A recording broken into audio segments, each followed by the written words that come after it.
Solid हो। सोलिडमा यहाँ नाम चेन्ज गर्न मिल्छ। यसमा के हाल्ने भने 3D भनेर हाल्दिएँ मैले। यसको नाम हो इलिमेन्ट 3D है। अब त्यसपछि हामीले यसमा 3D हालिसकेपछि अब के कुन कुरालाई तपाईँले 3D मा लिन चाहनुहुन्छ। अहिले हामी बेसिक टेक्स्ट मात्र लिन्छौँ। पहिला धेरै केही गर्दैनौँ, टेक्स्टलाई मात्र।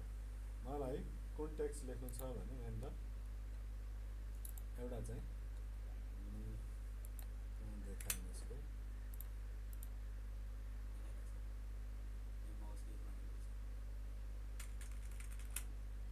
अब यहाँनिर हामीले एउटा लेखौँ लाइभ नेपाल होइन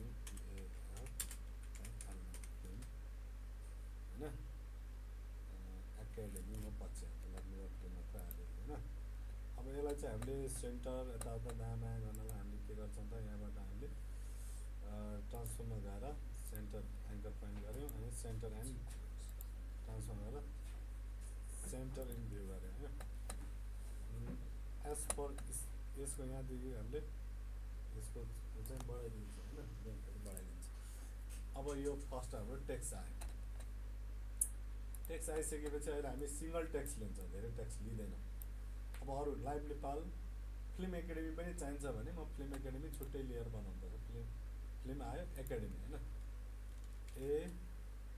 ACADEMY हो मेरो। यस्तो टेक्स्ट आउनु पऱ्यो।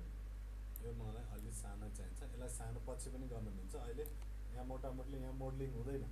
यसलाई हामी जस्ट लेखेको हामीलाई चाहिने यो दुईवटा पार्ट हो भनेर लेख्यौँ होइन। अब यहाँ जाने यसमा हामीले के हाल्छौँ 3D मा इफेक्टमा जान्छौँ। यहाँ भिडियो को पाइलट भन्ने हुन्छ। भिडियो को पाइलटमा इलिमेन्ट 3D भन्ने हुन्छ है। यो अप्सन आइसक्यो। यहाँ आइसकेपछि अब हामीले यसको के गर्नु पर्यो भने यहाँ क्लिक गर्ने भने चाहिँ हाम्रो यो के हो इफेक्ट कन्ट्रोलमा के हुन्छ यो अप्सन हुन्छ। अब पहिला हामीले कस्ट्युम लेयरमा जानु पर्यो। कस्ट्युम लेयरमा चुज गर्नु पर्यो के एउटा लाइभ नेपाल छुट्टै गर्नु पर्यो, एउटा एकाडेमीलाई छुट्टै गर्नु पर्यो। अब यहाँ मैले लाइभ नेपाललाई मैले माथिको लेयरमा राखेको छ, एकाडेमीलाई मैले तल्लो लेयरमा राखेको छ हो। अब कहाँ जानु पर्यो सिन सेटअपमा जानु पर्यो। सिन सेटअपमा गएपछि यहाँ हुनु पर्यो हाम्रो के एक्सट्रुड। एक्सट्रुड गर्दाखेरि जुन माथि हुन्छ त्यही आउँछ पहिला हो। अहिले के आयो लाइभ नेपाल फिल्म मात्र आएको छ होइन।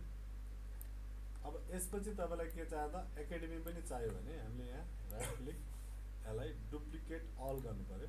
डुप्लिकेट भयो। डुप्लिकेट भइसकेपछि अब तल्लो लेयर मलाई के हो त एकाडेमीको चाहिएको। यहाँ मात्र हामीले पाथलाई कस्ट्युम पाथ 2 गर्नु पर्यो। अब हाम्रो तल्लो पनि आयो हो। अब हाम्रो लाइभ नेपाल फिल्म एकाडेमी भनेर आयो। यसको साइज तपाईँले यहाँबाट घटाए पनि हुन्छ। हामीसँग यहाँ हुन्छ QW के अरे WER है। WER W भनेको के हो यो पोजिसन, E भनेको रोटेसन, R भनेको यसको स्केल हो। कुरो बुझ्यो। WER W भनेको के हो पोजिसन, R भनेको रोटेसन अनि यहाँ पनि देखाउँछ W position, E rotation, R scale.